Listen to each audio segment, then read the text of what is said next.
following show contains adult content. It's not our intent to offend anyone, but we want to inform you that if you are a child under the age of 18 or get offended easily, this next show may not be for you. The content, opinions, and subject matter of these shows are solely the choice of your show hosts and their guests, and not those of the Entertainment Network or any affiliated stations. Any comments or inquiries should be directed to those show hosts. Thank you for listening.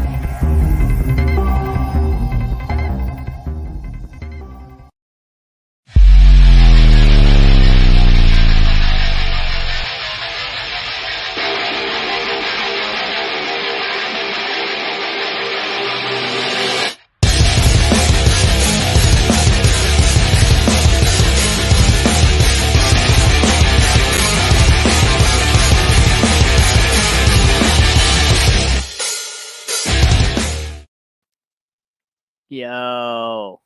What's up, fam, man? How you doing? I want to say how mad I am at social media platforms today. Like, I tried really hard to promote and do a bunch of stuff with that video and stuff, and Facebook just shot me down every which way from Sunday. And so I got that put together, and hopefully you guys enjoy it. I'm sorry. Like, Facebook's not playing ball with me. Like, I'm still in Facebook jail for something I didn't even do. Like, I still can't even do Facebook Live. Ugh. You're always in and out of that shit. Always. Ant-Man. Come on. Well, you know, like, that's like proverbial thumb on the little guy, you know, like, geez.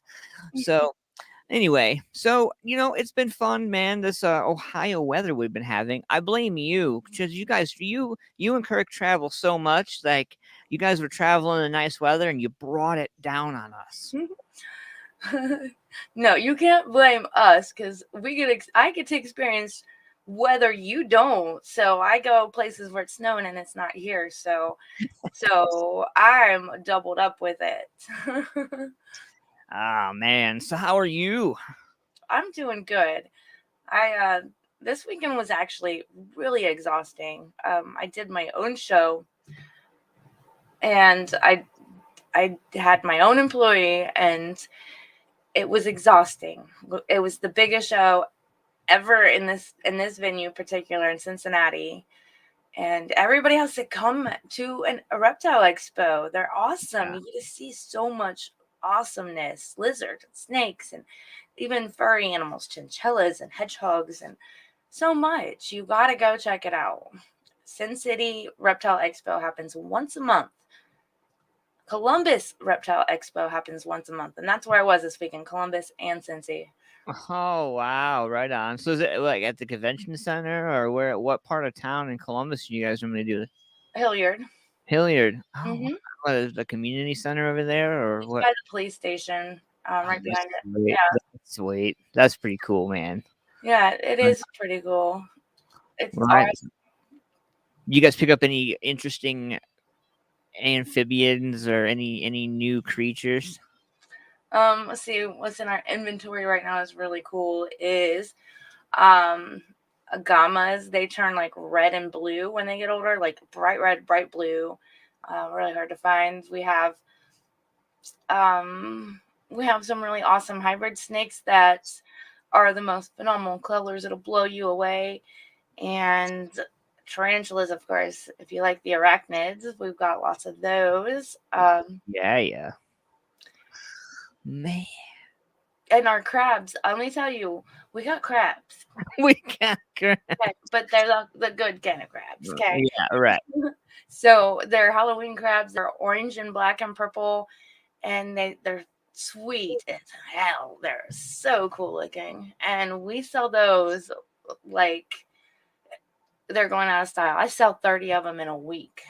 Like, so what do people do? Like, what do you do with a crab? Like, I mean, like, you can't just put it in a ball and let it walk around your living room, right? I mean, so like, really, like, what? It sounds really stupid, like a stupid human saying, but like, what entertainment does a crab have? Okay, so crabs can lose every part of their bodies except their eyeballs and grow it back. They can grow it back. They can lose their whole leg or whole arm, whole claw, and grow it back. So crabs like to go to battle. They're like Spartans. Like They duel and all kinds of like duel. ear lock horns and stuff. They are so fun to watch. Either they're just sitting on top of each other hanging out like a stack of hamburger patties, or they're fighting and dueling, and it's hilarious. And that's just what they do. So they're really cool to watch. And they're not high maintenance, very easy to take care of. So, and you don't have to buy food. They eat your table scraps. They'll eat anything because they're scavengers. So they're so cool. I read somewhere that there's this crab, like, I don't even know what kind of crab it is. Like, I feel smart when I'm on the show and I'm talking this stuff with you. I'm like, it makes me go back to Google and be like, all right, next week, I'm ready for it next week. So like, there's this crab that, depending on what it eats, when you use a black light, it'll shine a different color, or some crabs shine or are different, like reflective to different color lighting and stuff like that. I was weird.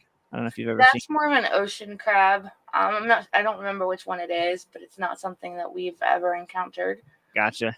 There is a really cool one called a zombie crab, and I had one in stock, and you'll see it on our Facebook page on Standout Serpents. But so it's a really dark purple, almost looks black, but if you get it wet, it turns purple, dark purple, like a Hot Wheels car. And it looks like it has bones in its little arms and legs, and the like meat and flesh is coming off of the bone. So that's why they call it a zombie crab. It is so cool. Wow. I totally just geeked out. Like, I could lose half of the show just talking about crabs and talk about. That's awesome, man. That's pretty cool. Like, I would be that person that would be like, live down the street from your pet store, from you and Kirk's shop, and I would be in there every day. Like, what's this? I know. I have people come in weekly to our shop that buy feeder rats for their animals or feeder bugs, and they will spend an hour just looking around our shop, and they're just so amazed. So I love doing what I'm doing. I love making people happy. I love getting them their dream pets. So you guys, you have a dream pet? What do you want? Like, I want to know what these mofos like, because I know we got some creepy fans. Like, I'm even curious if Alex our guest tonight, if Alex, like, what he's into, because I bet he's got an awesome insight on some of that too. So, I just want everybody to know to go check us out, Standout Serpents. Do it on Facebook and Instagram. Facebook mainly. Our website doesn't stay updated because we're doing the shows all the time. So what you got to do is go to an expo. You have to contact us and ask when the next expo around you is, and we'll tell you. And we're happy to help. And we're happy to help you with your animal, because we don't want just the keeper happy. We want the animals happy too. So we really stand strong on that. And it really stand out. We do. We stand out. We've. Oh my goodness! I can go into that, but I'm not. We're the place to go. That's all I'm saying. Mm-hmm. So let's check out the chat room. We got lots of people in. Hey, whoever that Facebook person is. So I just want to throw this tidbit out there. So we get a lot of people that watch the show after the show, which is great. But we have to get some people in the knowledge that you have to, if you give the StreamYard permission, then it'll show your Facebook information and we can properly show love to you. But in the meantime, right now, the Facebook user, thank you so much. It's good to be back, and I missed everybody, and I tried to do a little show a couple weeks ago, a little thing, and I got frustrated. It was like that. So we're gonna do something new soon, but in the meantime, I'm here with you and this lovely lady right here, Roxy, and yeah, man, I'm excited about tonight. Like, I'm going to try not to fanboy out. I know. Band we all grow up with, well, everybody that I know, my group of people I associate with, they love Testament. Testament is a big deal, even for me. Their newest album came out. Night of the Witch came out, and that is in my everyday playlist. I love that song. And the guitar solo in there is, oh my gosh. You know, away. what I love about bands and like especially like bands with like this is gonna sound really bad to say, but bands with education, people that are smart, like it's great, you know, great music, great always, but it's always nice to hear the behind or the different, the what they're doing other than that, you know, like there's always a bigger story. And you know, and Alex and Testament, like it's just yeah, there's so much more, and we're about to do that. Yeah, definitely. It's you too. You know, I know. It's Mr. Incognito. So, yeah, there's a lot of layers to people. And we put our forefront like on. We put a presence on for people that were around, and we hide some, you know, sometimes we hide it, sometimes we are out there doing it and the other people just don't see it. Right. There's layers to people, and we got to let those people open up, and we got to give them credit because that's who they are. That's how, you know, ourselves even, you know, if I came on this show and I tell you anything about my reptile world, you wouldn't know anything about it. But you know, we gotta share. We gotta help people grow within themselves and get this out there. So, and not only with our guests tonight, there's so many of us and every one of you guys, RA Nation family. I'm sure there's a lot more to you than just the music world. We've met in the music industry. I know you. Antman knows you, but do we know those little details about you? Don't be afraid to share that stuff. So put that in the chat room. If you have something that you're passionate about, that you like, something that you're into that nobody else really knows, or you know, whatever, put it in that chat room. I want to hear your story. I just want to know what makes you special. Like what makes you like, and I don't mean that in a smart ass sarcastic way, because mofos tend to do that. Like I mean, like, you know, when somebody asks you how are you, and then they're like, oh yeah, I'm fine, and then they're like, no, I mean seriously, like, how are you? Yeah, we don't You know, want like to when pre-program somebody does that. response. Yeah, when somebody does that, that's when you're like, whoa, they really, whoa, you know. So Yep, that shows care and compassion. And we lack that as human beings, don't we? oh, yeah, more than ever in 2022. Right. I feel like, yeah. I know we're afraid of the answer. Are we going to talk COVID? Are we going to, you know, we're Well, afraid of those answers sometimes. Tonight we're going to talk about the big lie, and it's going to be great. I'm excited. I know Alex is excited. I'm excited. Gaming, that's a big one. Gaming, yes. There's a lot of gamers out there. Of course, music. Yeah. But music, what kind of music though?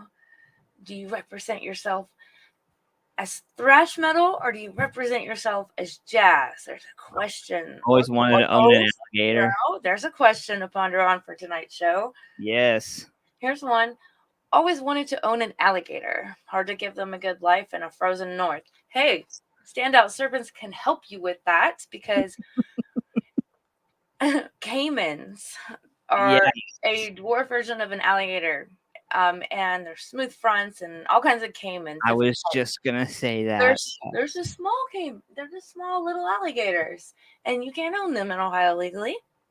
And you just got to have enough space for them and provide a lot of meat. They eat a lot of meat, so you're gonna be buying like whole chickens and all kinds of.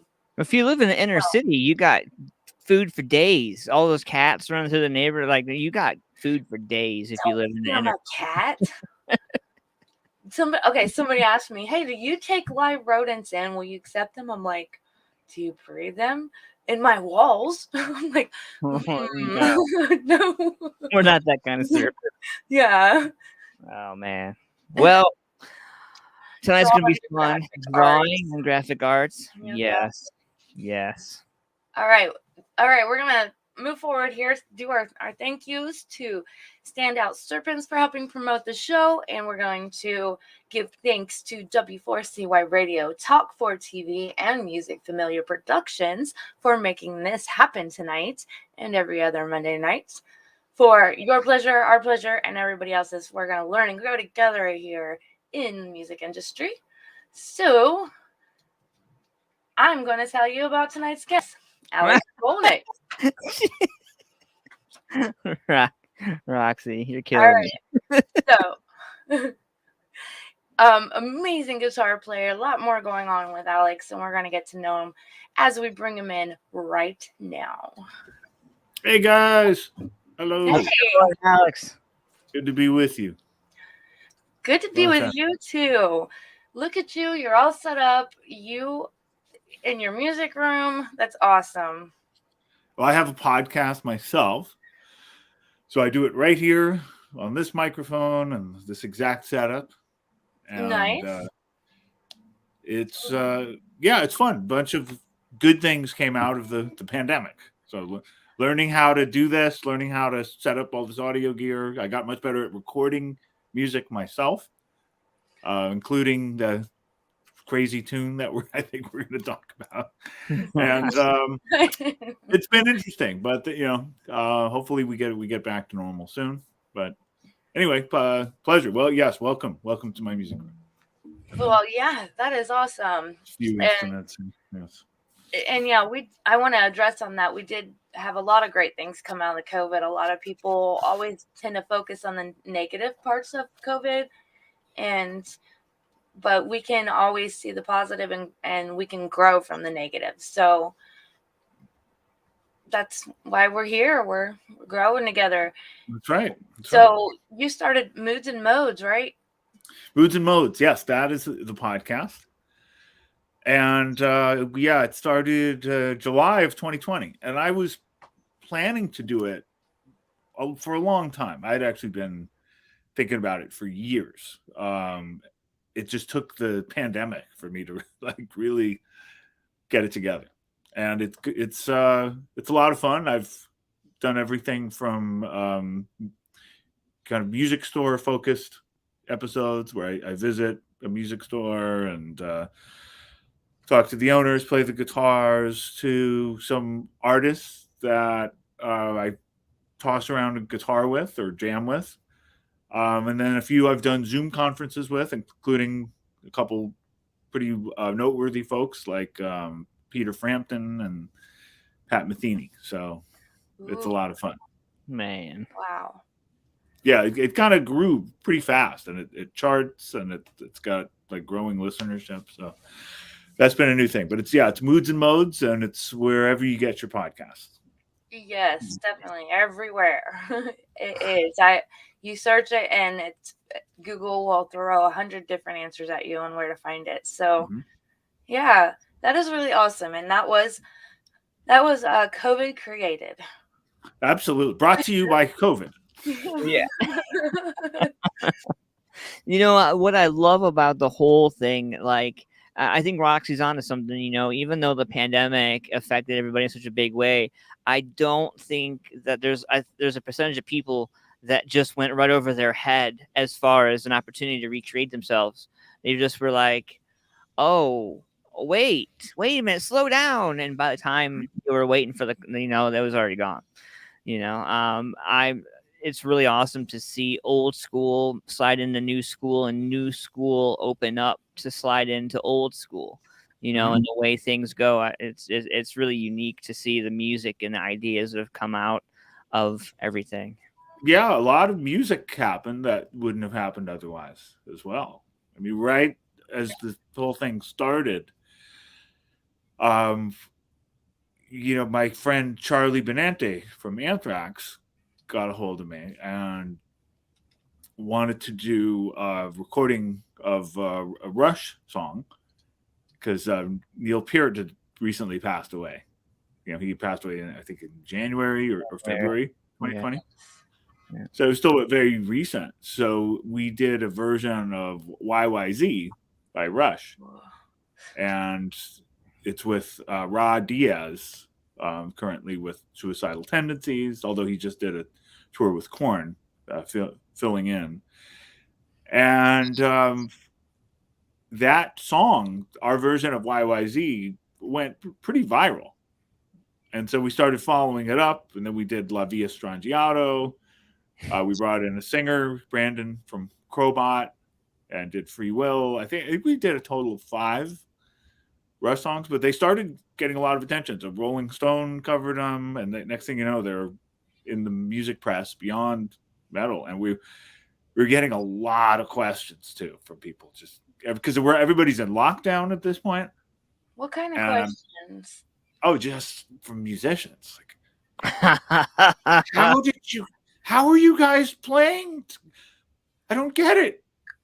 You're playing, but you're like all in your homes. What programs and what software? And we didn't tell anybody, right, for the longest time. But basically, I mean, now it's obvious because since then, now there's a thing called quarantine videos. Mm-hmm. It's a standard thing. But I would like to argue that I think we were one of the first, because a lot of folks who have gone on to do that, they did not know. And I was hearing from we all were, and we sort of made a decision. Okay, we're just going to keep quiet about the fact that Charlie played to a Rush album and then videoed himself. And then he sent that to me and Ra, and we each played to his video, but looking at him and reacting. So when you put it all together, just like you make a record, except we were videoing the whole thing, and then the videos are put together. It looks like we're all playing together, but we're actually tracking it. It's brilliant. It's brilliant, and it goes along with, there was a band in New York, I believe, during the height of the pandemic when everything was locked down. And I guess they all had families, like lived up and down this one street. So they went to their family's house and they hung out their window and played their instruments out and I'd never seen anything like that before. But, around the world, I guess in other countries like Paris and other places, they do that kind of thing out there. It's just out the window for everybody to chime in and play. And I thought that was yeah, that's a very Euro thing to do. There was a lot of things like that happen. I mean, it was a really interesting time. I mean, we're still digesting it all. Yeah, we're still taking it in because it's pretty recent and it's not quite over yet.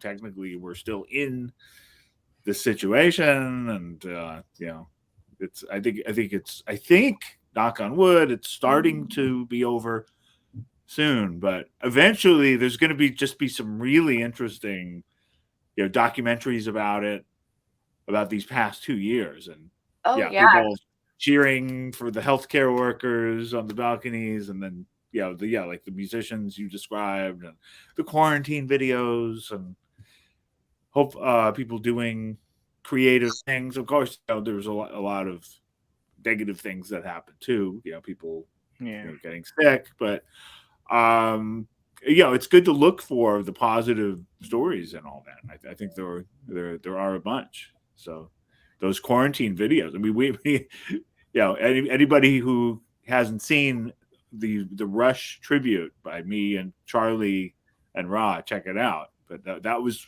really one of the first ones. And it was really awesome, definitely. And other bands were putting together entire albums tracked separately. So the entire album being tracked separately like that was an astonishment, because I caught wind of it being in the industry. And as I was telling a few of my friends, I'm like, you want to try this out? It's a good opportunity here. And they were so blown away by the fact that they didn't even believe that it could even exist. But now today, after, these couple years of torment with everything else, now they're seeing that it's been happening. Yeah. So definitely venture out into that, because it's a new thing. It's not going to go away. That's probably right. I mean, it's opened some possibilities. I mean, I think a lot more people are going to work from home. It's not always a bad thing, cutting out like 2 hours sitting in traffic is a great thing. You know? Yeah. And then, yeah, being able to make albums like this. I believe Nancy Wilson of Heart, you know, she was planning this solo record for a long time, and she was not going to let it go just because of this. And that's a good example of somebody It's a prime example. well known. Yeah, and she found a way to do it, and it's a good record. Yeah. Yeah. So for all you listeners out there, get on board and make things happen. You can't find your drummer, your guitarist in the area, start looking somewhere else, because they can be in your area. They can be in your studio with you. Well, it's like Not physically present, but so many bands, you know, reach out to me like in the pandemic, like, "Oh, Antman, you do a podcast?" Like, yeah. "Oh man, so you know how to do all that?" Yup. "Well, then you can come over." Nope. Nope. Like, I didn't have anybody over here telling me where to plug my left and my right and do this and do that and do it. You know, like, I'll come and help, but I'm not going to do it for you. Like, because when I leave, what's going to happen? Boop, boop, boop, boop. Antman, this broke. Dude, it's broke. I'm like, yeah, fix it. You know, like, and I want to help and do that, but a lot of the bands is just in our area, they want to succeed, but they also shoot themselves in the foot with not believing they can do it from the first. Yeah, there's also no excuse now because everything is online. Like any question that they would ask you, you know, how do I plug my interface in, or how do I select an input, or whatever it is. I mean, you could just Google that question.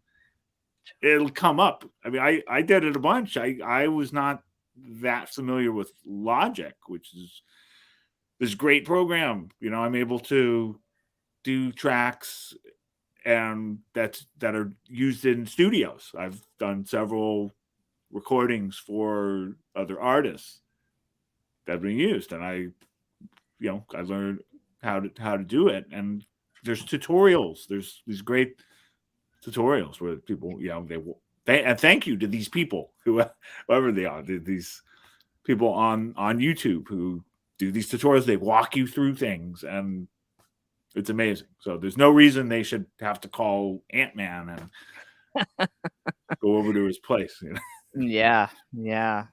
Alex, what for you from the time of starting music, like from way earliest years you can remember to today, what has been the biggest, I guess, focus for you as you've moved through music? Because you've, you know, I don't know if many people know this, you've transitioned into jazz and all kinds of different things. And how do you flow through those? Well,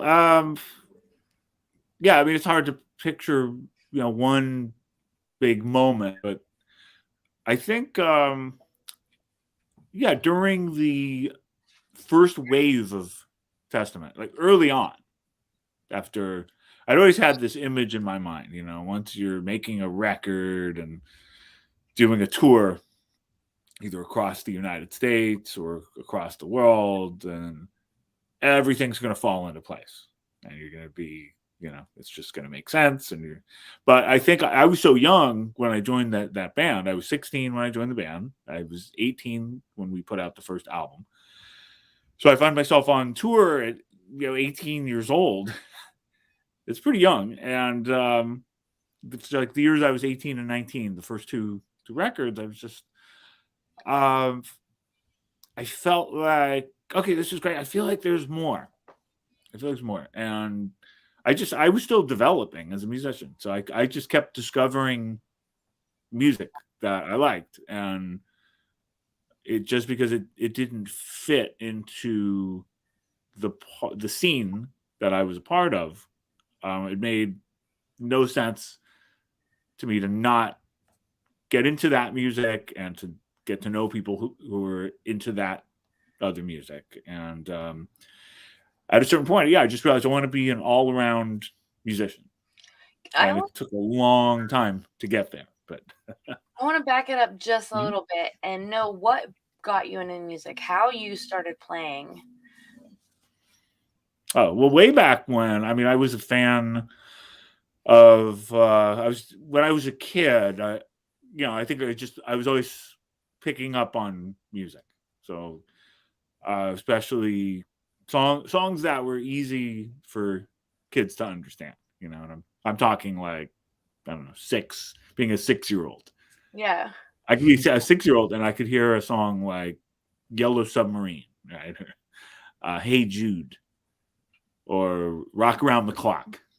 There you Right? go. It's just so simple. Yeah. And it's like exciting and all this stuff. So I always loved the music. And I only started playing. Well, I tried to play piano, and I didn't have my teacher wasn't very good at the time, and I kind of got discouraged, and I just didn't think I had what it takes. And then I think I was 8 years old, and then a couple years later, when I gave guitar a shot at 10, I was determined. I'm like, all right, I screwed up with piano. I'm gonna stick with this, whatever happens. And I got really determined. And and I think by that time I discovered Kiss, and at that time, Kiss was like superheroes. It was like Batman and Aquaman playing guitars. And I genuinely liked the music. And then it was always a mix of music, though. I never went straight, like, full, even though that was my biggest influence around the time I started playing was Kiss. I never went full hard rock, heavy metal right away. I mean, it was a mix. Yes, I got into AC/DC shortly after that, and some other groups that kind of sounded like Kiss, but I was also into soundtracks. The Blues Brothers film came out around that time. Yeah, I great loved soundtrack. that soundtrack. I still love that soundtrack. Yes. The Rocky Horror Picture Show was popular with friends of mine. So, shout out to Meatloaf, may he rest in peace, who we just lost. And, I love that whole soundtrack. And it was a mix, and I used to learn. If I couldn't learn the whole songs, like those types of songs were pretty complex, especially like the Rocky Horror songs, or those. That's a full-on musical, but I'd find like bits and pieces I could learn. I could learn the Time Warp, right? That's a pretty easy Time Warp, yeah. And that's a hard rock tune in a way. And even some punk rock. I like the Sex Pistols. I liked the Police. I mean, it was just a real big mix of music. And then as I got old, by the time I was, I guess, 14, and I'd been playing for 4 years. Eventually I heard Van Halen for the first time. It was a few years too late. They'd been around, not too late, but they'd been around already. They were on, I don't know, probably their 4th or 5th album. Right around the end of the David Lee Roth era that I discovered them for the first time. And then I decided, okay, that's when I made the decision to be a lead guitarist. And I understood being a virtuoso musician. Hearing Van Halen, and also Randy Rhoads, with the first Ozzy records. So those were a big influence. And I guess that also kind of pushed me towards the heavy side of things. But I never stopped liking all the other music that I liked. All right. So with what you're bringing up into and all that you encountered throughout those years, you ended up with Testament at an early age. Mm-hmm. But that didn't stop you from your variety of music there, did it? I mean, thrash metal is pretty heavy, and you didn't stop there. You kept adventuring, and then now you've got this jazz thing going on. Mm-hmm. And I think that is astounding, and I love it. Well, I got to the point, and I was determined to get to this point. I I didn't know it would take this long, but but I finally got to this point. I can exist in that world. So, just in the past few weeks, there's a venue in New York that's kind of legendary called the 55 Bar. Jaco Pastorius used to play there. There's a photo of him. When I first moved to New York, I used to go hear concerts there, and even though it's small and it's kind of an insider thing, it means something to play there. And I've played there quite a few times recently. That's awesome. I did some tour dates last year with Percy Jones, who's this legend from the 70s, and he played with Phil Collins back when Phil Collins was known as a drummer. Yeah. A great drummer before his pop career. And also, worked with Brian Eno, and he's worked with a lot of favorite musicians of mine. I've done things like I played guitar at this bass event where it was all put on by Warwick, and they did a camp for a week, and it was all bass players except for me and the drummer Dennis Chambers, who's one of my favorite drummers. He's on a lot of my favorite records. So, so we're kind of being at this point where I'm around musicians like this.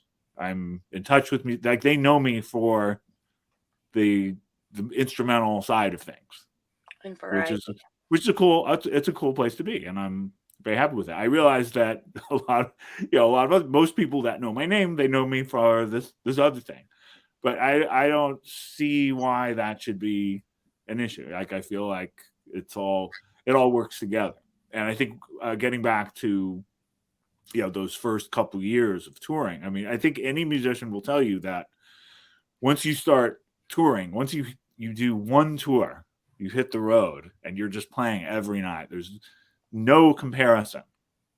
It doesn't matter who you are. It doesn't matter what style of music is. Just that's like boot camp. That's like training. And people do different things with that. But no matter what, you're just going to be so much better as a player. Everybody goes through that. And I think I felt myself getting better. I realized, okay, I could take this other places.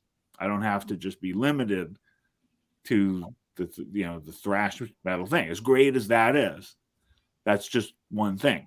And I realize, it's highly unusual because most people who play that music tend to stick with that, which is fine. But I've just always had this, appreciation for different styles of music, and I like being able to step into different circles. And I play with musicians that could not know, they wouldn't know the difference between Slayer and a rolling pin. So I want to kind of give a little story on that.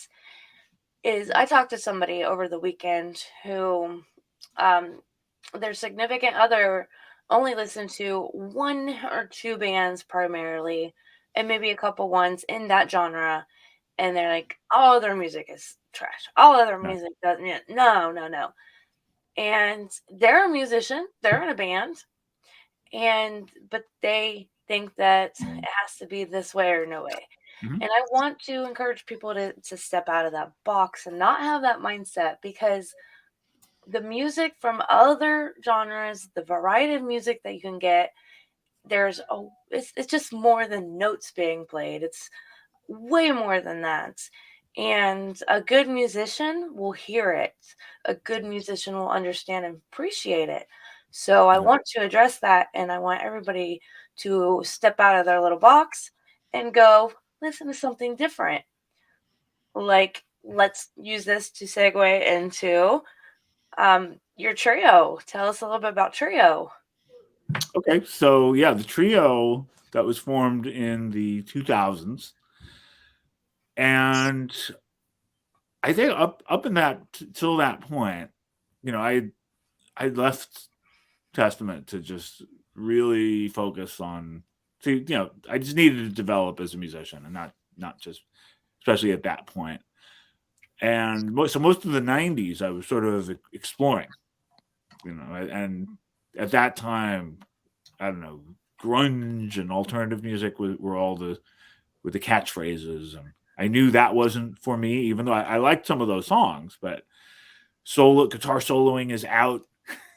What are you talking about? The solos, so I got more and more into instrumental music, where it's all about technique and solos, and eventually decided to move to New York, and I wanted to study music at the university level. So it was also a good excuse to move to the city. I just felt like I needed to get away from the San Francisco Bay Area where I'd grown up, and just kind of, it was like, starting over. So I went to the New School, which is, this great university in New York. It's one of the three great universities, along with NYU and Columbia. And did the program there, and met my drummer. His name's Matt Zabrowski.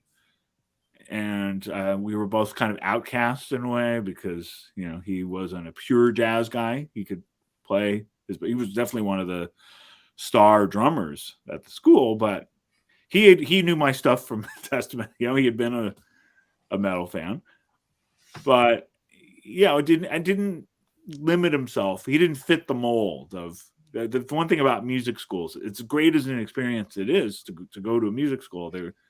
Some of them, they have a mold, and they're kind of molding people. It's probably not just music schools. It's probably many different types of educational programs. You sort of cookie cutter, and they push you in a certain direction. Like they feel like they need to shove. Yeah, I've heard of that, and I've actually seen it.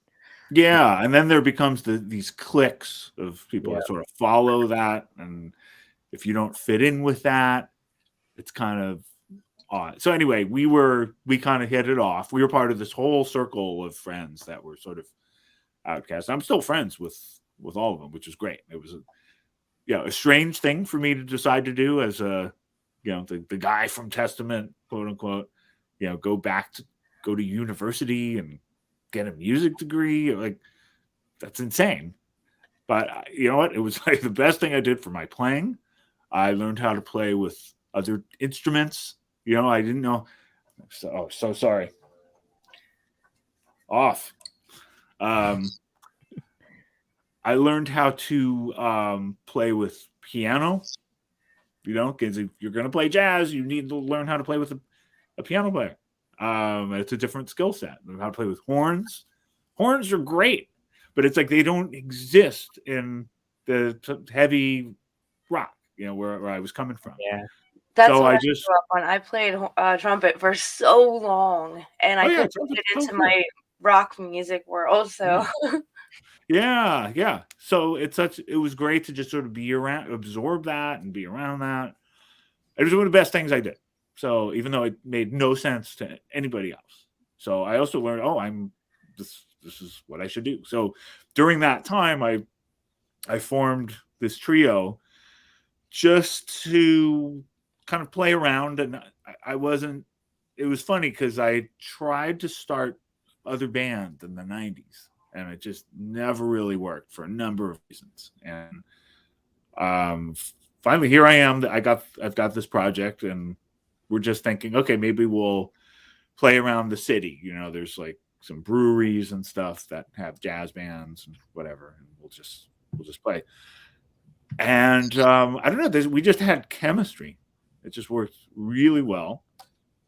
And at one point, I started having these crazy ideas for taking heavy rock tunes and sort of rearranging them for a jazz guitar trio. Because all the jazz guitar trios are like playing the same songs. Yep. Right. That's why I could never get into jazz, because I always felt like it's like, the different characters' names are different, but it's the same thing.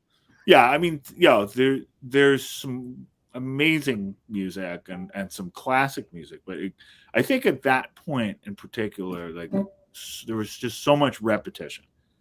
So it's like jazz guitar trio. Okay, they're gonna do songs like "Autumn Leaves," for example. This old song.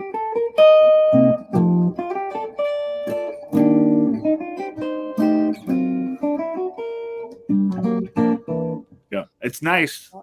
It's nice to listen to. There's no shortage of people doing that. So I thought, okay, what if we did a tune by the Scorpions? And it was a crazy idea. But I realized that, the Scorpions have some melodies that are beautiful. Like the first one I thought of was right,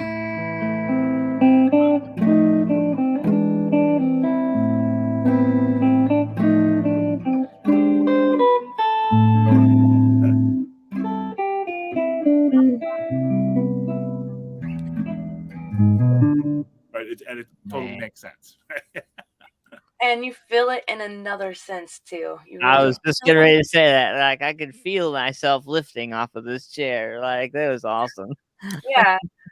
Yeah, You it was a funny thing. So I brought that in, and we were kind of laughing about it. It was because it sort of had a novelty quality to it. We're like, let's just play it. Let's see what happens. Yay. And yeah, I remember we did a couple gigs. It was like I think it was like a wine bar or something in New York, and we started playing that, and heads were turning. Like, what is that? I know that song. What is that? That was me on the there's Goodbye to Romance. Yes, one. I heard that one and I was like, wow. Yeah, so then it made sense to let's do a few more. So I started mining hard rock and heavy metal for like, okay, what are songs that have melodies that we can convert and treat like a jazz guitar trio? And so that was one of them, Goodbye to Romance. Goodbye to Romance sounds like it would be a jazz album. So when we did the first CD in 2003, it's a long time ago.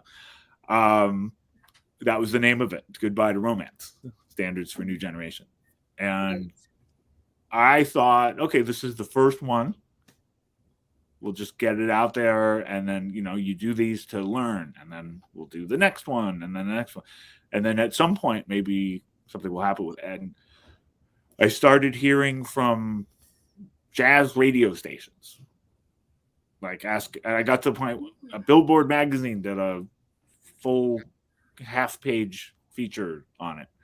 Downbeat, it was insane. I'm like, this makes no sense at all, but it connected in a way. And I had to hire this jazz radio promoter, this great guy, and we could not get the CDs out fast enough. And I was on a bunch of these stations, and that was how it started. And we've since done about, I think, 5 albums, 1 live album. And I'm still playing. We've had a couple different bass players, but I've always had the same drummer. And we're working on some music now. We're planning another release pretty soon. Wow. And you did one with Lost Symphony. Everybody needs to go and check that one out. That one's epic. Take Another Piece by Lost Symphony. Yeah, well, that came out of nowhere. They got a hold of me, and that was one of the several guest tracks that I've done during the pandemic. Another one was there's a great blues artist named Mike Zito, and I played on his record.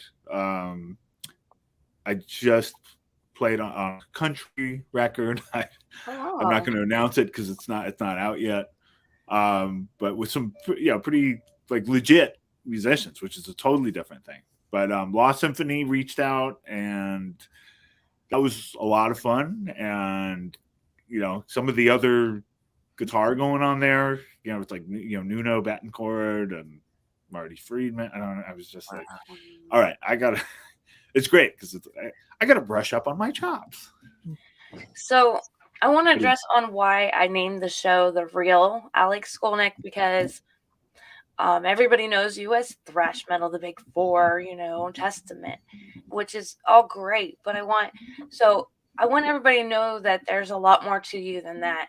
I heard you say a statement actually just last week, and you said, somebody asked you, what music do you listen to on a normal basis? And your answer was something I don't want to pick up my guitar and play to. Right. And that made my wheels turn and whatnot. And then learning that you're into the jazz scene, and I've always thought that metal music is a reprise version of classical music. Mm-hmm. So it's just so awesome to know that you have dug into a whole nother area. It's not the only area you've dug into either, and you're doing so phenomenal at it. And I want everybody to know that to breach those walls and go find other things. You might be more fitting in it. You might find a passion in it, and don't let anything limit you. Anything. Yeah, great, nice words.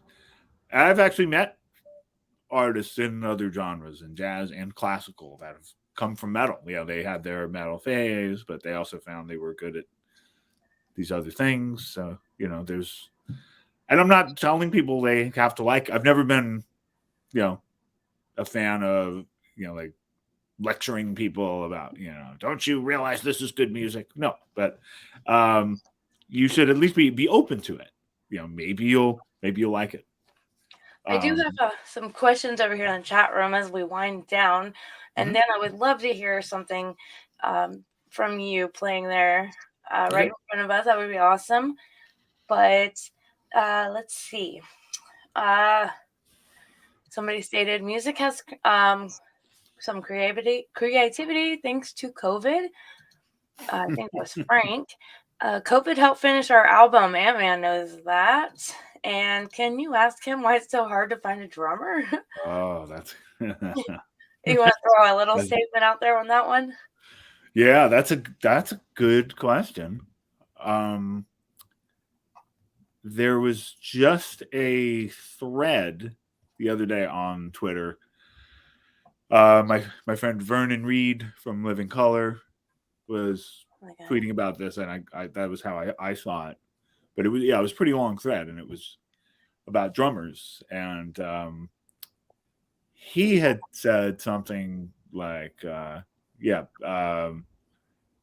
good, good drummer, band sounds good. Bad drummer, band doesn't sound good. And it can be the same band, but it doesn't matter. Pat Metheny recently said that the drummer is the leader of the band. Yeah. It does not matter whose name is on the marquee. I agree with that. I do. I do agree with that. So the drummer has to be good. Yeah, and it's very tough because the good ones you have to look harder to find them. And sometimes, a drummer could be really good at getting attention. It's much like guitar too, but lose the big picture as far as music. Somebody who goes to the drum section at Guitar Center and gets a crowd because they're doing Neil Peart and Joey Jordison fills might not be a great drummer for a band, because that doesn't really matter so much in a band. What really matters is feel. Like, you should be able to enjoy the drums even when there's no band playing. Yes. Yeah. Which isn't, it's tough because their drums can be hard to listen to. Anybody who's been through a drum sound check knows what I'm talking. So that's like the worst thing in the world. Hit the snare, please. Boom, boom, right? Yeah. But when a good drummer plays and they just play a beat, there's nothing like it. If you watch this new documentary on the Beatles making their music, oh yeah, there are these scenes of Ringo, right? And he's just playing by himself, and he's suggesting grooves, and you listen to these grooves, like, yes, and you could just listen to him, and he's not known as the fanciest drummer during that time period. People like Ginger Baker of Cream, or who else? Keith Moon from the Who. They were like the attention-getting drummers, and they were great drummers. But Ringo, he was kind of overshadowed by players like that. But you look at this new Beatles film is really like justice for Ringo, because it really just shows how important he is. And you have to be a good judge of a good drummer too, and it takes a while to develop that skill. it took me time. This was something I went through in the 90s too, when I was like trying to put bands together and it never quite worked out. And eventually I realized, it just really hit me. I think when I went to a few shows where the drummers were really good, and I realized, whoa, okay, this is making such a difference just because of the drums. Yep, definitely. I can say that I've noticed that too, and the fact that not only they don't even just hold the band together, but they create what's happening through that session. Yeah. And I hate, it's awful to have to let somebody go and tell somebody, it's not working out. I've had to do that a couple times, and it's terrible. Yeah, even if they are really good drummers, but they're just not, like you said, they can play the lick, but they can't feel the lick. Yeah, like I can think of one of them who got over it, and we're friends to this day. He understands, he does what he does, and he kind of. There's another one who, it was good, but he never got over it.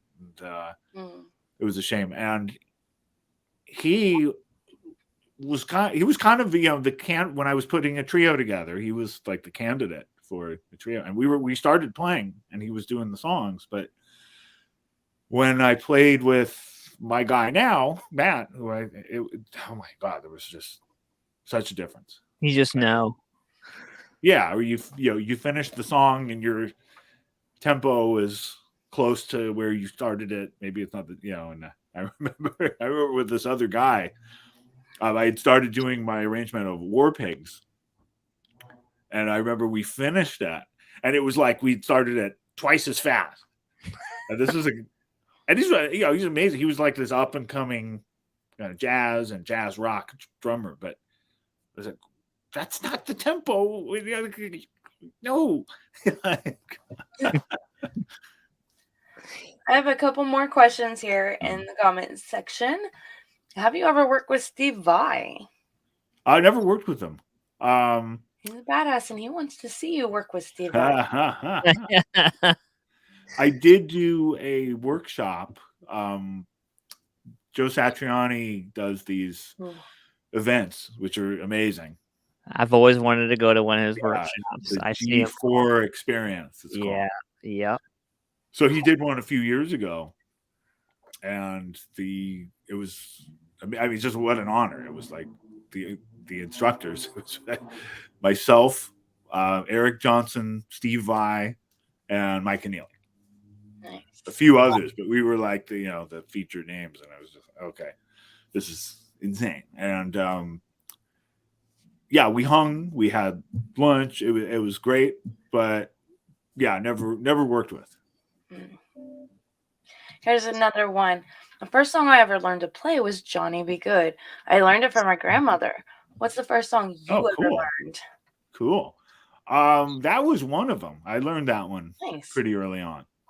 But I think before that, we were just talking about the Beatles and Ringo. There was a song that Ringo sings in the Beatles. It's a very simple song called Act Naturally. And that was the first one I learned.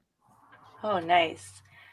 And one more for now is best memory performing with Jeff Beck. I never performed with Jeff Beck, but if I did, I guarantee you I would have a great memory of it. I don't know where that comes from. I did have some shows with his bass player at NAMM. His bass player was Rhonda Smith. That's Jeff Beck's longtime bass player. She and I played together. And I've played, I'm trying to think, I may have worked with some other musicians who have worked with him, but I've never worked with him. And I saw there was some picture of me and Ozzy out there. I think it was promoting this, which is cool. I did do a show with Ozzy, but it was really like an audition. It was like the highest level of the audition was this unannounced show, and it didn't go further than that. So I was never technically Ozzy's guitar player, although I at least did do one show with. What if he asked you right now this day? Would you go play with him for like a tour or something? Ozzy? Oh, absolutely. Absolutely. And I really like the stuff he's doing now. I think he's doing some really recent music is some of the most creative he's done in a while. Alex, I know we're cutting on time, man, but I gotta ask. So, Scully D, man, Scully D, like, fill me in, man. Fill me in. Don't fill me in. I guess fill them in, because man, this is epic. This is brilliant. Yeah. I think I'm like a glutton for hate mail because I used to get that for being a jazz player. Like, who's this?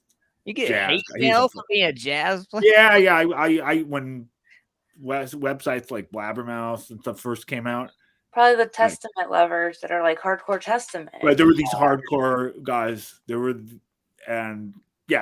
just couldn't deal with it. Eventually, it kind of died down and it became accepted. You know, because now lots of musicians play in more than one band.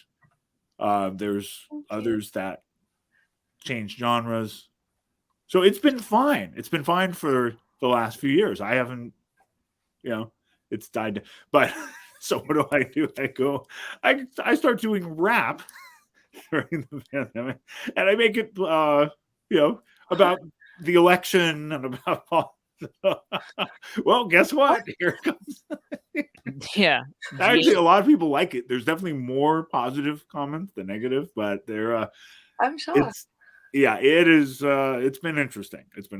And it's funny. So, one of my big influences for years, also as far as just not being limited by styles of music, is Frank Zappa. I was a huge.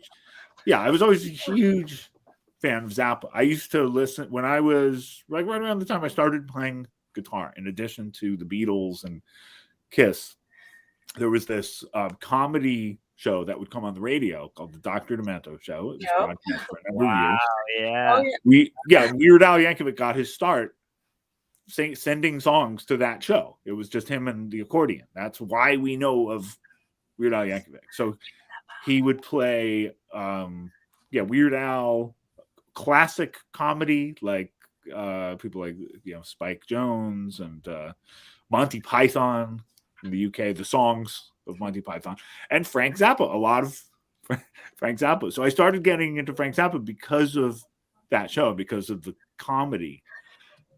And I've always appreciated that. And a lot of us Zappa fans, we wish he was still around, and we can only imagine, like, with all the crazy stuff that has happened over the last years. So I've always kind of wanted to do some songs by him. I love old school rap. Like, I love some of the newer stuff is great. It's hard to do because there's so many words, and I always liked the kind of 80s through mid 90s rap where you can really follow the words. Run DMC, baby. Yeah, Run DMC, especially. Cool in the game. Yeah. Run DMC, Beastie Boys, even Young MC, even though he was more of a pop guy. The music was good. I think Flea guested with him, and it was he did. Really cool. So I like that stuff. So the new song I did is called Biglie. And it was released on January 6th. It is about January 6th, and it is about the personalities on Fox, that the nighttime personalities, specifically Hannity, Tucker, Ingram, and Janine. And these are people, I can't take them seriously. I mean, these are people that, and I'm not going to get into politics. I'm not going to get into but it doesn't make me a leftist. It doesn't make me like some of the things people have said to me about it. It's insane, and I've been brainwashed by CNN, and I'm a leftist. It's so ridiculous. And if you watch these people, they yell at the TV, and it's nuts. And so I put them in. I always wanted to do a rap song about them. So it's a rap song. It's about them. It's about the election. It's about January 6th. And it's fucking brilliant. Thank you. If you like, I've had People like the song, people don't like. I don't care. It actually does not matter to me. I did it purely for my own amusement. I love Blabbermouth because it was like they were sitting on their thumbs waiting, because you no more than put this out. Like, it just caught some fresh air. And then all of a sudden, like, boop, boop, boop, boop, boop, Blabbermouth, boop, boop, boop, boop, boop, TMZ, boop, boop, boop, boop, boop. And I'm like, and I was looking at all of them, and I'm like, man, like, and he's gonna be the guest on my show. Yes. Like that, there was that one bone in me that was like, big lie. I'm down. Like, I didn't even have to hear it, and I was like, I like this. So it's not out yet, is it? It's out. It's out? Yeah, it came out on January 6th. Yeah. In fact, my next podcast, this is great timing. My next episode drops tomorrow, and it is all about that song. It is all about the making of it, what inspired it. I got a guest rapper named Kimmy G, and he's a longtime friend of mine. He used to work for, this is kind of interesting too, he used to work for the Maury Povich show. And the whole crew that made the video works for Maury Povich. So it's got this sort of, even though I'm making fun of, Fox and TV, it's got this crew from like daytime trash television. Wow. And it just adds to the insanity of it. And there's some of the comments, not just on Blabbermouth, but elsewhere, are so funny. It's like, I mean, you'll hear it. I don't want to give it away, but I've known these guys for a while, and I mean, among my favorite comments, or he had to go out and hire black guys to be relevant. He's so desperate to be relevant. And I'm talking about this to my friend Kimmy, and we're just cracking up, like, because we've done other songs before. We did songs where he raps and I play guitar. But since I started doing this myself, this is actually my third one. I did two others during the pandemic. I thought I'd bring him in as a co-rapper and we do it as a duo. But then there's others. He's having a midlife crisis. He thinks he's going to be this rap star, but it's like dad rap. And it's so funny because, if I was trying to do this for real, like, that's not how I would do it. I can't even. It's like so obvious, the spirit of it. I mean, yes, I do like old school rap, and I think I do it well enough so that I could be at a party and people would say, "Oh, wow, yeah, he's not bad," But I don't think I'm, going to be the next Eminem. People really think I think that. You got to. I mean, it's amazing. So on my podcast, I actually read some of the Blabbermouth comments, and oh man, the trolls love it. Yeah, like, and I love it because you read the threads, you read the comments, and they go like, at some point the thread shifts and they're like squawking. Oh, and they're fighting. They turn on each other. Yeah. Yeah. Well, it's like, wow, we've lost the whole purpose. Yeah. Well, I have it. Should I play a little bit of it, or you should? It's your show. I don't know, performance from Alex or I don't know. I'm not going to do it live. For both, I can do like 45 seconds of this video here, and then we'll come back and we'll hear some authentic playing from you. There we go. Good plan. All right, so you gotta announce it though for me. Tell everybody what this is, and I'll play it. All right, so this is a fun song I wrote about the last election and January 6th, and it is my rap duo with my buddy Kimmy G called Hush Money with the $, HU $. And the song is called Big Lie, BIGLIE. Welcome to the show. Yo, Jay, hype. What? Drop the beat. Flipping through the channels, Fox News prime time. Grime time, crime time, let's call it slime time. Competition lurks, OAN News Max. So Fox has to up the twisting of the facts. I'll need a detox from these toxic talks. It's like chains and locks on my cable box, all from watching Fox. This is a man who will drain your sanity. He goes by the name of Sean Hannity, followed up by Tucker. He's a disturbed mother. Shut up! Then the truth gets further tangled as they're stuffing through the Ingram angle and getting way out of line. We got Judge Janine and her box of wine. With the liars and the leakers and the leftists running the asylum. So how the hell can there be a quid pro quo? The 2020 election was under historic protection, subject to inspection. But someone couldn't accept his rejection, had to go and start an insurrection. Such a scam, how could anybody buy it? Go to DC for a Capitol riot. Doomed and hapless preordained mission, arrest for sedition, which is uncontestable.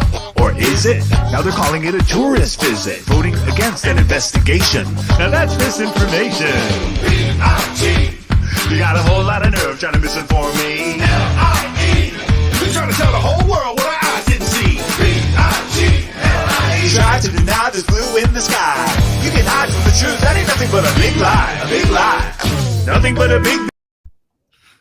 All right. That's going to be a teaser. I had to make it a teaser. That was good. Good place to stop. I'm rolling. Hopefully your audience is not rioting right now. Oh, no. We've got nothing but love. All right. Dancing and... There we go. Now we're talking. Yeah. Yeah. Man. If you like it makes you dance. It makes you laugh. I'm going to put that link in the chat room for everybody, so it's easy to access. But yeah, that's awesome. So you are a man of many hats. So you have the variety under your belt like no other. I'm impressed. Yeah. Thank you. Well, Zappa, John Zorn is another one. I'm not sure if you're familiar with him, but this is a guy, just this ridiculous amount of albums and different genres and like no limits as far as genres and all.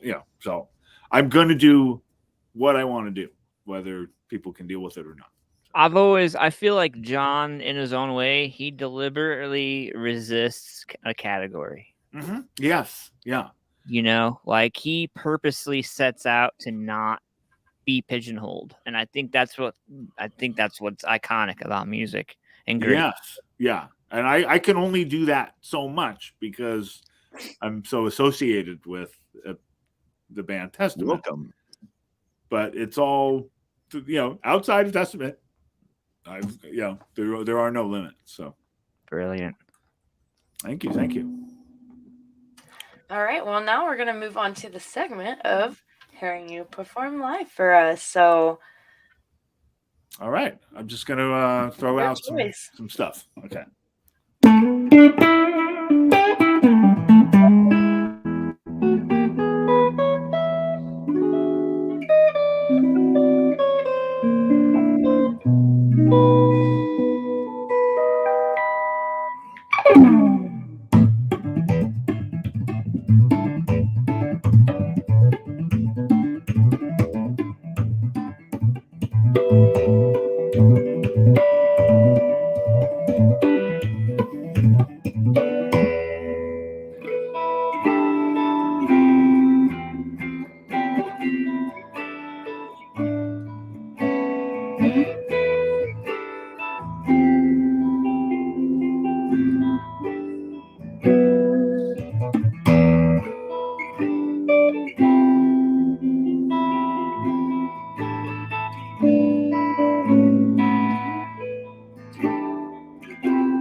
breathtakingly incredible. Little sofa jam. That's all that was. So Most of that was from my trio, an original tune called Unbound. Another one everybody has to check out is Conundrum. Oh yeah, definitely. Yeah, Conundrum gets that tune is on Conundrum, but this song Conundrum gets a lot of requests. I get those Apple Music and Spotify playlists, and that seems like be one of the most played songs. There was a comment I'm going to pull up. Of course, this one said, "Love live playing segments." So Yay. thank you for entertaining our viewers. And then this one says, "It's crazy how there are whole different modes of guitar. Amazing how he can go right into metal song on the same instrument by just switching the style." That's right. I'd have to hit a switch on the amp as well, but 2 switches then, huh? Yeah. Alex, have you the ever? amp is right there. There's the amp. Have you Thank ever? you, Orange. I love that. Oh yeah. Have you ever thought of doing so this is going to sound really crazy. So my daughter was born premature. She was born 27 weeks and she was in NICU for 3.5 months. And when she was in NICU, I would take my phone and I would play blues music. I would put it on top of her isolette and just play soft blues music to her and stuff. Mm-hmm. Have you ever thought about, putting some of your riffs together with some of the creative talents you've worked with and put together something for the children? It's an interesting idea. I hadn't thought of it, but I just, on my podcast 2 episodes ago, I had on Divinity Rocks, who just released a children's album that's getting a lot of attention. It's great. It's like children's music that adults can listen to. But I hadn't thought about doing something like that, but I'd be open to it if somebody came to me. That was awesome. It's just really relaxing and stuff like that. So just thank you. Well, I'm working on some pieces that are more in that style, more relaxing, that I may release as solo pieces. We'll see. Right on. That could serve that purpose. That is awesome, Alex. We're definitely way over time. Okay, yeah, sorry. This has been an exceptionally amazing, awesome interview, and we'd love to have you back again. Absolutely. It'd be a pleasure. You are an interesting character, and those I am drawn to. I'm so drawn to him. As soon as just saying, you're interesting, and I love it. You have layers to you. You have what is the word I'm thinking of? But you feel things on a different level than other people, and music pulls that out of you. Mm-hmm. And I love all about you. So I've been scrolling things across the screen, alexskolnick.com and alexskolnick.net. So there's a difference between the two. One is for your podcast, Moods and Modes. So the .net is the Moods and Modes, right? Yep. Moods and Modes is on .net, and then everything else is .com. And also on Twitter and Instagram, I am just at Alex Skolnick. And YouTube, which is where you'll find the video we just saw. That's the real Alex Skolnick. And same with TikTok. I've got a TikTok, and it's also the real Alex Skolnick. Well, we really loved getting to know you, and I'm sure there's more to learn about you, but you gave us a lot to work with already tonight. So I couldn't appreciate you enough. Thank you so much, Alex, for coming and hanging out. Here. Oh my God. I had a good time. It was fun. So we'll do it again. Yep. Thank you guys for having me. Yes, sir. So tomorrow, right, Moods and Modes? Tomorrow it drops with the whole the background and the behind the scenes. We're calling it Big Lie Exposed. All right, everybody go check it out. Go follow him. He's a great guy. So all right. All right. Thank you so much for your Okay, time, guys. Alex. Thank Thanks you, for Alex. having me. Good night. All See you right. soon. Bye-bye. Okay. Bye-bye. Oh my goodness. We could have done another 3 hours with him. You know, like I was sitting here, like I was just sitting on my hands, like I felt like my chair was moving around a lot. I was just, it was, man, like, yeah, dude. I don't get excited. Like I just, you know, we've been doing this a long time. Like not this show, but this, and you very rarely get like wow excited about stuff these days. I mean, you get excited, but I don't know. You know what I mean, Rox? Like there's just I don't know. There's an inspiring and empowering point to it, I think. Yes. If you are getting that scratch, you better fucking itch it. Try it. Well said. Well said. If you can't reach, get somebody else. But So we got a fun show tonight, man. Thank you guys to everybody for coming and hanging out, man. Show so much love to our friends, fans, and everybody else. Teresa, we love you as always. Thank you so much. And everybody in the show, and everybody needs some Zappa in their life.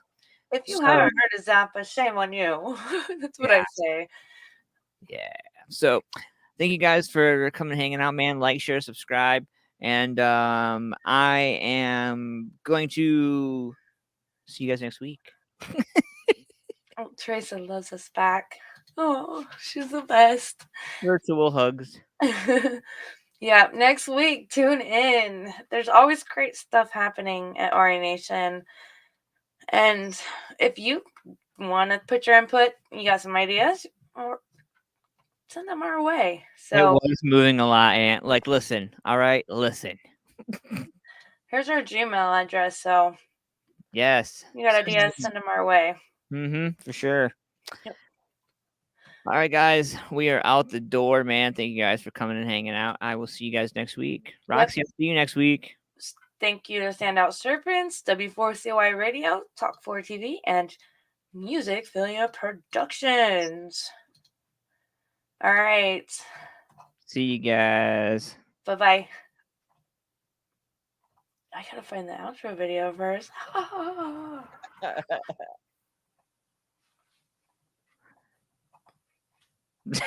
It's in here. He's like, it's Say something else while I look for this. Man, save my back. So this one time at band camp when I was Okay, bye.